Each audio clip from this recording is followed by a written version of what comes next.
Well, welcome everybody in to tonight's Anaheim Ducks post-game show here on the Halos in the Infield Network. I am Catella Chronicles' Dominic Lorenz. Happy Thursday to everybody watching along. And unfortunately, it's not so much a happy Thursday as a tough Thursday for our Ducks as they continue the road trip in Detroit and fall 6-3 to the Detroit Red Wings. We'll get into that here in just a moment, but cheers to everybody following along on YouTube and X here tonight. Cheers to our sponsors, 714 Tickets, Bruheim, the OC Dugout, and Max Market Pros. The Ducks, for the first time this season, have lost back-to-back games in regulation after the 4-1 loss on Tuesday to the Colorado Avalanche, after a game that myself and Todd and a lot of fans thought was in some ways a productive loss where you could learn a lot. But still, it sucks to lose and have a winning streak snapped, but something that the Ducks could bounce back from. And tonight in Detroit, after beating them 5-2 on Halloween, you get Mikael Granlund back, you get Ryan Strome back for the first time here, and you're thinking, okay, the Ducks are getting their reinforcements back, their prototypical starters, and this is going to be a great game to kind of get your footing and get back to where you need to be. And unfortunately, it did not go that way. Ducks lose 6-3. And I would say out of every game so far this year, from opening day to now, this was probably the most frustrating game to watch from the Anaheim Ducks. And it's for multiple reasons. Reason number one, anytime the Ducks would have a little bit of momentum, less than a minute or two later, the momentum was cut at their knees. So that's one strugglesome spot right there. Number two, way too many odd man rushes for the Detroit Red Wings. They were able to penetrate the Ducks defense, get to Lukas Dostal, and too many odd number attacks that Detroit ended up capitalizing on. Number three, a couple of bad penalties. I get frustration mounts over and over. There was a lot of hard contact, a lot of body contact. Bodies were flying all over the place, and it was a matchup where the Ducks and the Red Wings always get a little bit feisty and a little bit dicey. And after the Ducks beat them at Honda Center, you knew Detroit was going to be a team that wanted to be a little bit more dicey to get back in the win column. And they proved that, and the Ducks were willing to give it right back to them. But just some bonehead penalties that put the Ducks in vulnerable positions, and it just was rough the rest of the way. The Ducks did have a goal that was taken off the board in the first period, so that kind of didn't set the tone in the right way. After a scoreless first period, both teams combined for 9 goals in just 40 minutes of hockey. So a lot of goals being scored, but again, it was a lot of back and forth pond hockey action where, again, Detroit defeats our Anaheim Ducks tonight by the final of 6-3, sending the Ducks to their first back-to-back losses of the season. And we'll get the comments started here as Demetrio checks into the show. Cheers to you, Demetrio. I know you're frustrated tonight, but glad to have you along with us. We were so sloppy tonight defensively. I do not like how much the defensemen activate or join the rush. They need to be better at staying home, focusing on their job. Coach Q needs to tighten that up. You know, Demetrio, I can agree with you to a certain extent. There are times where the defense does need to join the rush, and you see that, I would say, the most out of Jackson Lacombe. And tonight, Jackson Lacombe penetrated, got Chris Kreider his goal on the assist. There are times where it works, but I think if you have the balance of scales and it's completely tipped in one direction of, hey, we got to always crash the net and the defense is left hanging, you're going to be susceptible and vulnerable to those odd men rushes. When you press so far deep into the zone, one little chip pass out off the boards into the side, it could be a 2-on-1, 3-on-2 rush. And in some cases, like tonight, Detroit, I believe it was late second or third period, a 2-on-0 rush where Beckett Seneca mistimed a hit against the board. Larkin cut back to the inside, and he was gone, and it was a 2-on-0, and Detroit picks up a goal on that one. So I love the aggressiveness from the Ducks D-men. I think at the same time, it's one of those situations where you have to pick your poison. You know, if you go all in, something bad could happen on the back end if you do not succeed on your defensive rush. So again, damned if you do, damned if you don't. After a couple of times in a game where it doesn't work, maybe you should pull back on it a little bit.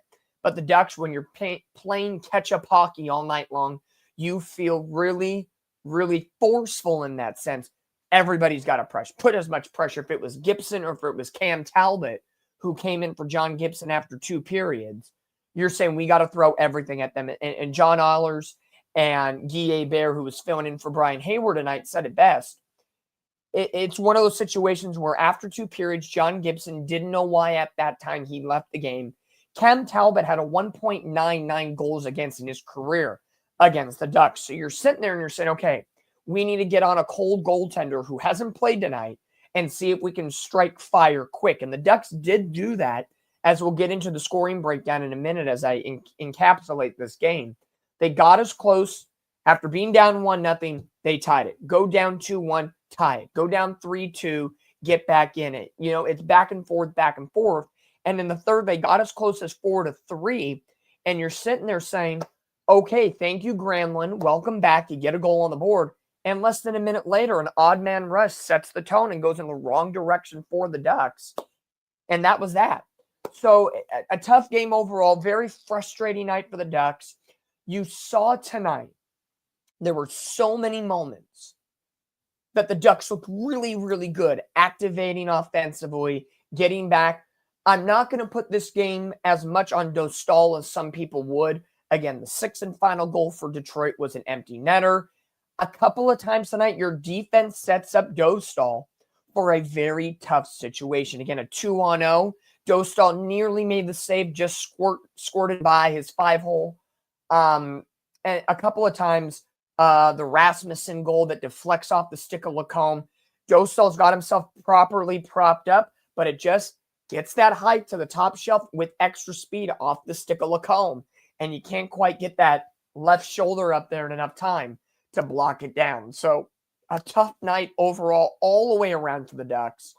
And I think this is going to be another learning lesson. Again, with as frustrated as I am, and I purposely waited a little bit to do the post-game show tonight, not because I was only finishing making dinner and eating dinner and cleaning up, but I wanted to decompress from this game a little bit because I watched the majority of this game. First period, again, 0-0 after 1.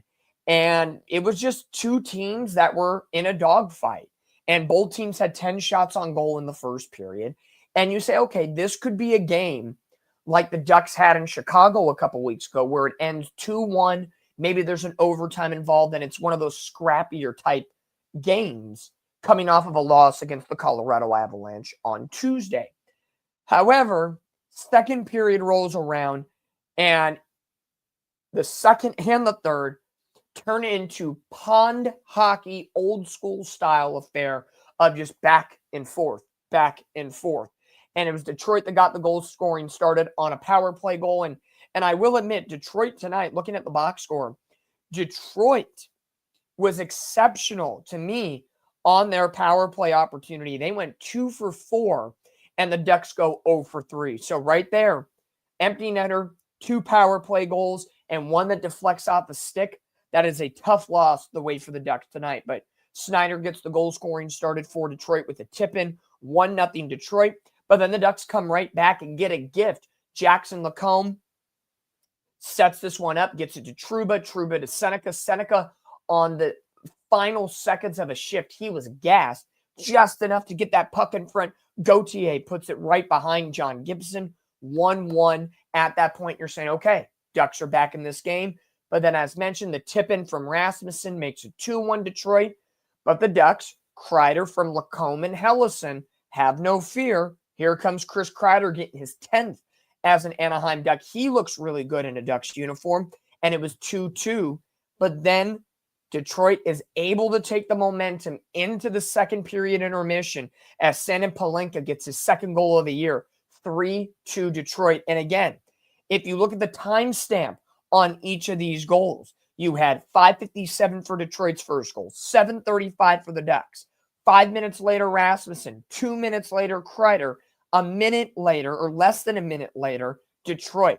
Back and forth. And that's, I think, the one thing that frustrated me the most tonight was that as soon as the Ducks got any sort of momentum, Detroit was able to cut it off the pass and garner momentum of their own. So props to Detroit. They were highly skilled tonight. They came in with the plan, and to bury the lead a little bit, the 11-game point streak for our lovely Uncle Leo Carlsson ends tonight. He gets no points on this night. They pretty much kept Leo Carlsson rather quiet. He had some opportunities on net, wasn't able to get anything through, so the point streak ends at 11 for our good friend and buddy, Uncle Leo Carlsson. Third period, a Ducks killer, DeBrincat gets his 5th goal on the power play, 4-2 Detroit. And you're sitting there saying, this is it, 4-2.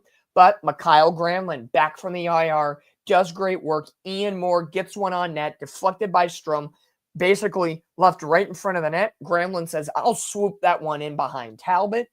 4-3 Ducks. And you're sitting there saying, okay, we have 15 minutes left in this period. The Ducks have come back from bigger deficits before.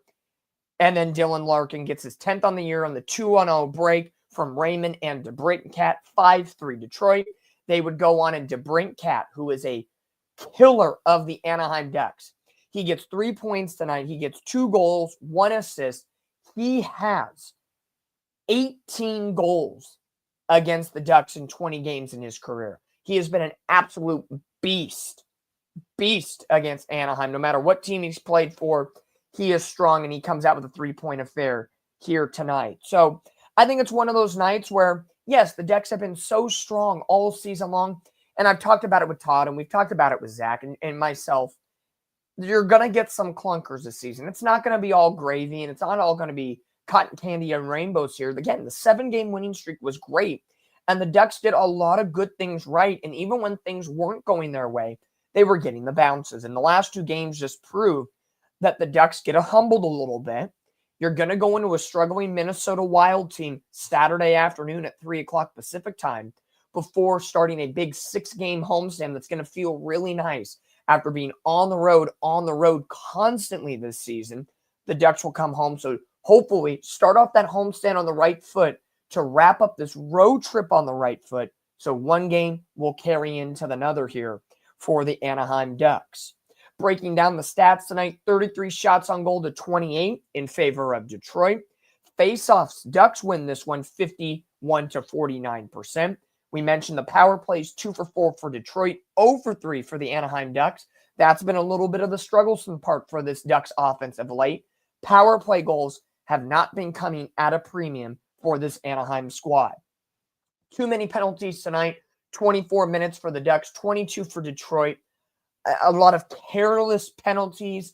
McTavish with the trip. Kreider with a little bit of shoving and unsportsmanlike conduct. A couple of soft calls on the same side. The Seneca penalty off the faceoff in the second period where 2 guys are just kind of nipping at each other on an offsides call. Refs should be able to let that one go.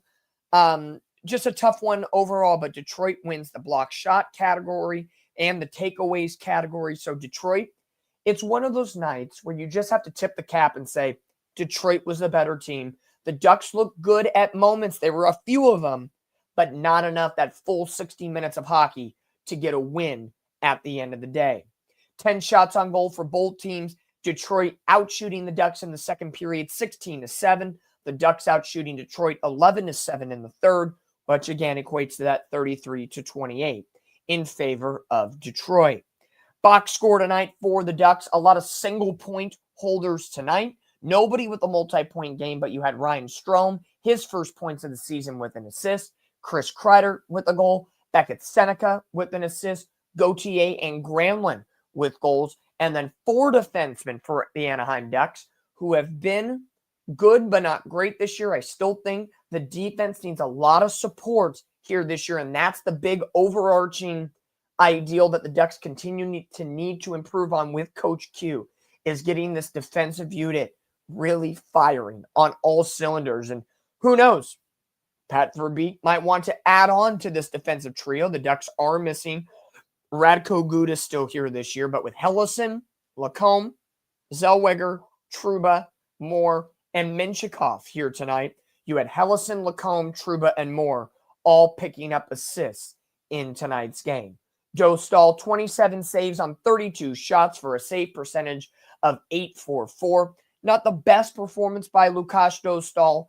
not the worst performance from Dostal. Again, I think a lot of times where Dostal has given up, or even Peter Mrazek for that matter, have given up goals, it has been a little bit tougher when your defense is leaving you susceptible to bad situations. So, again, you could go through each Detroit goal outside of the empty netter, and out of those 5, 2 or 3 are Dostal's fault. Again, a couple of tip-ins, a couple of 2-on-0 breaks. Just an all-encompassing tough game tonight for the Ducks in the Motor City. You know, again, it's frustrating because the Ducks have looked so good this season, but now, again, I would say this and the season opener in Seattle were probably 2 of the biggest clunkers this year that we've seen from the Anaheim Ducks, and that's absolutely okay. Every dog has their day. And with the Ducks losing here tonight and losing in some ways in every facet of the game, even strength, power play, penalty kill, physicality, it is what it is. You know, it is hella frustrating that, again, the biggest frustrating point, and I'll say it again, was that every time the Ducks would garner a little bit of momentum, Detroit would take it back in less than a minute or even less than 2 minutes. And that's something that the Ducks need to be like a rubber band. You need to snap back quickly. As soon as you get a goal, celebrate it a little bit and lock back in. And I felt the Ducks tonight were a little lackadaisical, coming off of a little momentum and a little scoring. And Detroit caught them on their heels and took advantage of it. And that's, again, a big difference in this hockey game here tonight as the Ducks lose to the Detroit Red Wings by the final of 6-3. On the opposite side for the Red Wings, and this is, again another glaring mark, their forwards tonight did a good job. Kopp had an assist. Raymond had 2 assists. Rasmussen with the tip-in goal. Bergen had 2 assists. Dylan Larkin, a goal and an assist. Patrick Kane had 2 assists. And then DeBrincat, who's been a Ducks killer his whole career, 2 goals, 1 assist. And then a couple of defensemen checking in. Standen Pellik had a point. Seider had 2 points. And Sherratt had a point as well. John Gibson, the old Duck favorite, he had 15 saves on only 17 shots. He was pulled after the second period. And then Cam Talbot goes 10 for 11 in saves in the third period. So a little wonky of a night. The Ducks didn't look like they lost energy. There was crisp passes, then there were some lazy passes. It was just, something felt off. And again, I think every team is entitled to a game like this every once in a while. I think it just sucks a little more that it happened after a 4-1 loss to Colorado on Tuesday. You were hoping the Ducks could beat a team that they already beat earlier in the season at Honda Center and just get on the right pace nearing the end of this road trip. Now they're going to have to do that Saturday in Minnesota against the Wild. And looking at the overall standings here this year, Minnesota 7-7-4 this year, good for 18 points. So not there, I haven't seen much of Minnesota Wild hockey this year. I'll say that. So I can't give an accurate depiction of what Minnesota is going to have on tap for the Ducks, right? You're going to sit there and you're going to say, okay, what are we doing here? I think the Ducks, when you face a team that you haven't faced yet this year, I think the simplistic way to say it is the Ducks just got to go in all firing. I think you got to treat them like they're the best team in the NHL. All gas, no brakes. Reassess yourself defensively first, because I feel the defense will create opportunities for this offense. You know what you got on offense. The Carlsons, the Gauthiers, the Kreiders, the Terrys, Gramlin's back. Strome is a part of this. You have all those intangible pieces offensively. I think if you get back to your roots and get back defensively for the Anaheim Ducks, this will be a much, much easier game and a more fluid game Saturday on the road to wrap up this mini 3-game road trip against the Minnesota Wild. And then you get back home and you're going to enjoy some home cooking after this. Monday at home against Utah. Then you have Boston, Ottawa, Vegas, which is going to be a massive game. You get 3 days off, and then you got Vancouver and the Kings. So on the back end of this homestand, You got three really, truly important divisional games: Kings, Canucks, and Golden Knights, that you're really going to have to clamp down and just be better. This is the first time we're seeing the Ducks have a little adversity this season, and that's okay. 100% okay. And David checking in saying this Saturday night in Minnesota, Anaheim Ducks will win it. Yes, we are 21 minutes into the post-game show tonight, and let's bookmark this moment right here. David putting it out there. Saturday night is going to be the Ducks night. And again, it's an early game, 3 o'clock p.m. Pacific time on the road against the Minnesota Wild. As we check into the Pacific Division standings, the LA Kings winning tonight against the Toronto Maple Leafs. The Ducks still get to hold on to first place for a little bit longer. They have 23 points, the Kings at 22, Edmonton at 20. So there's 1, 2, 3 in the division. The Kraken with 19 points, as well as San Jose. Vegas Golden Knights at 18 points, Canucks at 17, and the Calgary Flames at 12. There are still a couple of games going on here tonight. Golden Knights are losing at home to the New York Islanders, so hopefully that buries down the Golden Knights just a little bit. The Winnipeg Jets are beating the Seattle Kraken 3-2, so hopefully that pushes down the Kraken as well. Earlier, the Flames beat the San Jose Sharks 2-0. That's helpful.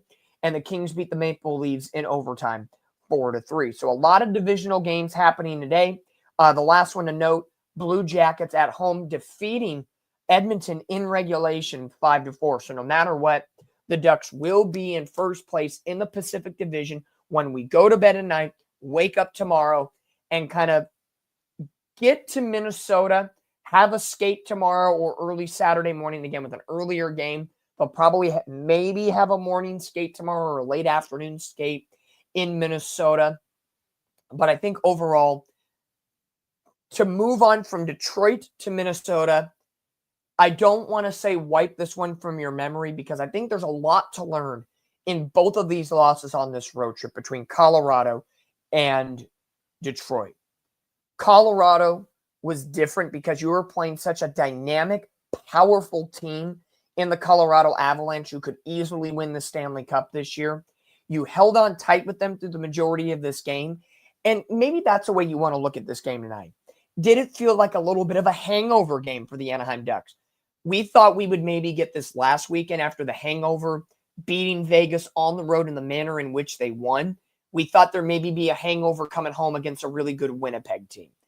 I think we're seeing it more Tuesday into today from Colorado to Detroit. So maybe a little hangover, a little chemistry on the lines with Gramlin coming back and Strome coming back.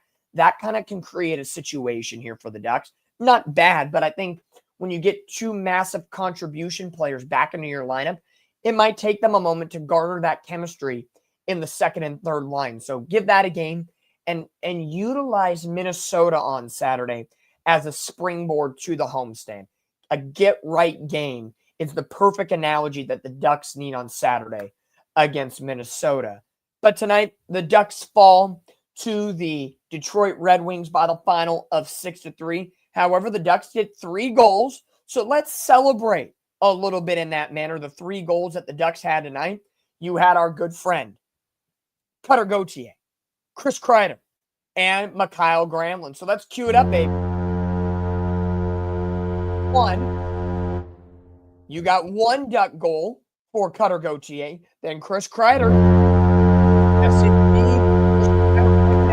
10th of the year as a Duck, and to backpedal a little bit on Cutter Gauthier, his 12th of the year. Gauthier from Seneca and Trouba, Kreider from Lacombe and Helleson, and last but not least, welcome back Mikael Gramlin, who had a 5-point game earlier this year. He nets his 3rd of the season from Moore and Strome. Yes, indeed, the Ducks had 3 goals tonight, and again, they were pretty goals. Gauthier, Kreider, and Gramlin all getting on the stat sheet with a couple assists here, there, and everywhere. As per tradition here on the Halos in the Infield Ducks Game Day Breakdown, Catella Chronicles post-game show, Dominic Lorenz here with you tonight. Todd couldn't make it, which is okay. Things happen. As long as you got one of us each and every game, we do the best to please you, the fans. And please check us out. All the social media platforms, X, Instagram. We're on YouTube. You know where to find us. We are everywhere you want to be, if it's for Anaheim Ducks coverage or the Angel coverage as well. And thanks to our sponsors as well, 714 Tickets. You can get any and all of your ticket needs at 714 Tickets. Don't forget to put that promo code of HITI, HEATY, at purchasing, and you get some money off. You get money back in your account as rewards, and you can use that for sports, concerts, theater, all events that you want. Go through 714 Tickets. So, as per tradition, let's do it tonight. Let's talk about some 3 stars of the game.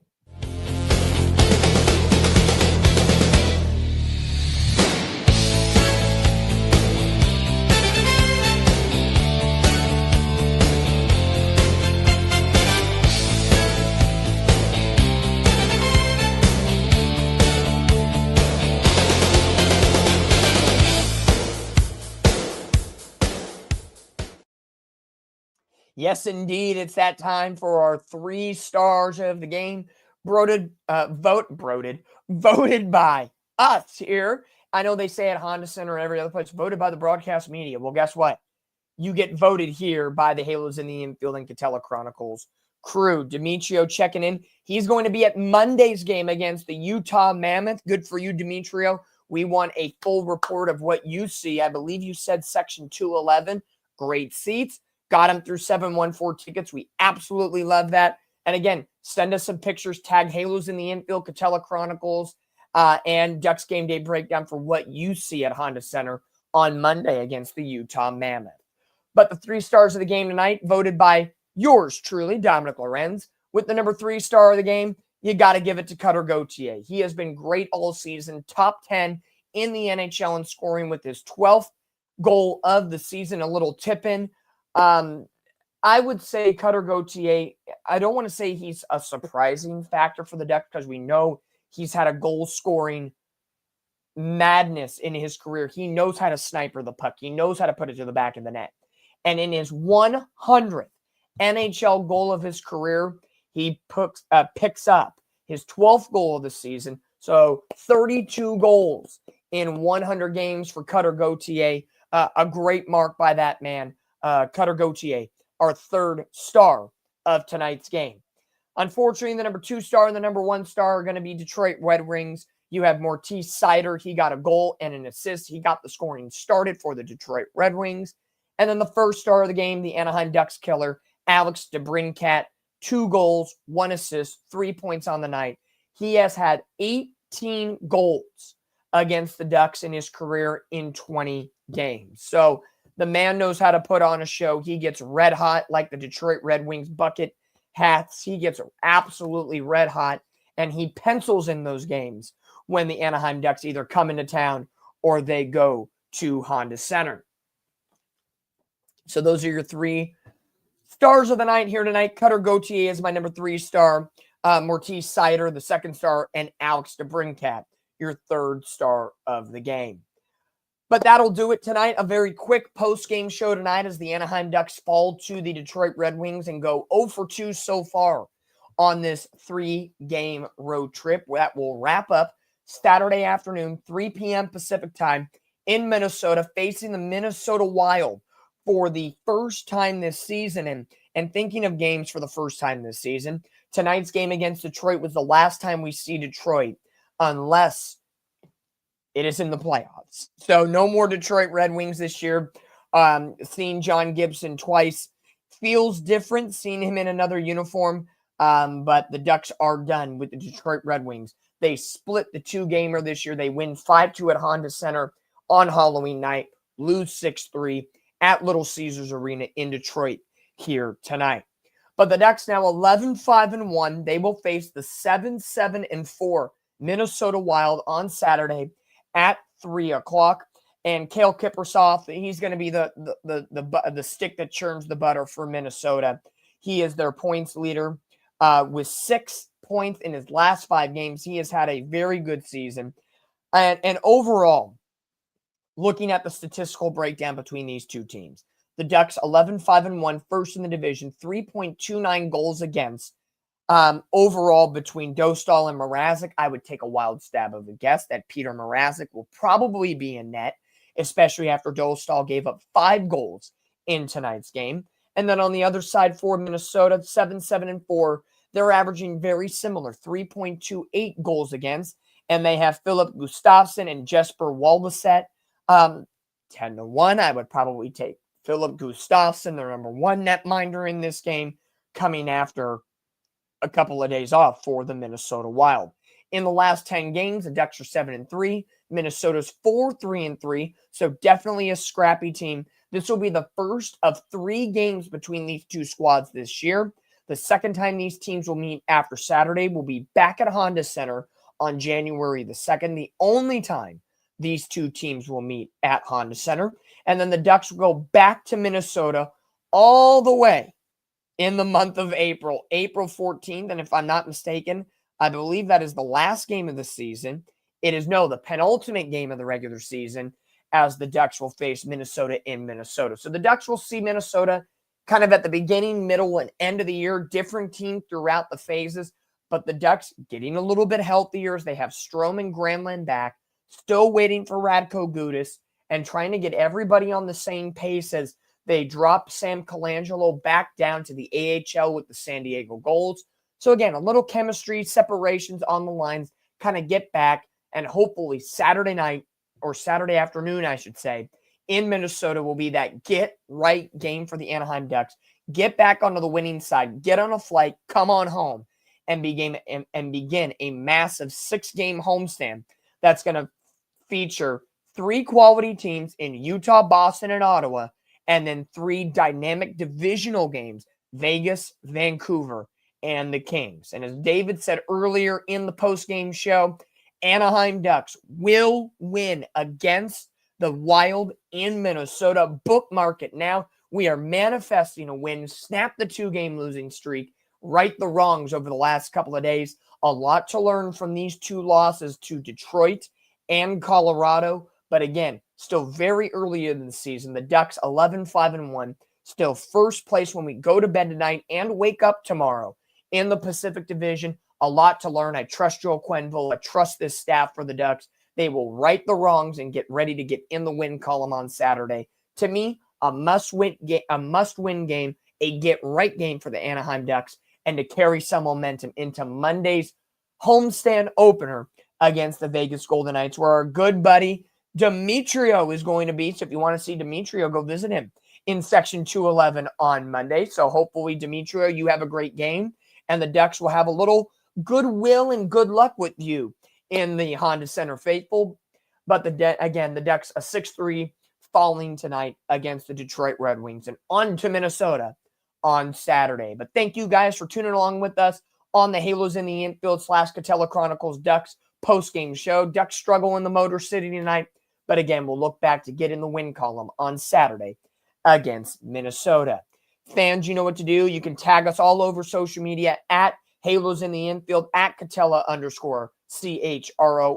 You know what to do. You know the business. Hey, Catella Chronicles is under 75 people left to hit the 1,000 marker on Instagram. So if you know anybody that doesn't follow Catella Chronicles on Instagram, get them to like us, get us to 1,000 followers, because I guess the new rules on Instagram are you have to have a minimum of at least 1,000 followers to go live on Instagram. So if you want to see us go live on Instagram, and especially tag the post-game show to see it here, there, and everywhere, let's get to that 1,000 follower mark on Instagram for Catella. That's at Catella_CHRON. But we'll look forward to coming back and kind of connecting together Saturday after the game against Minnesota. We're hoping for a win. We're manifesting a win on Saturday in Minnesota.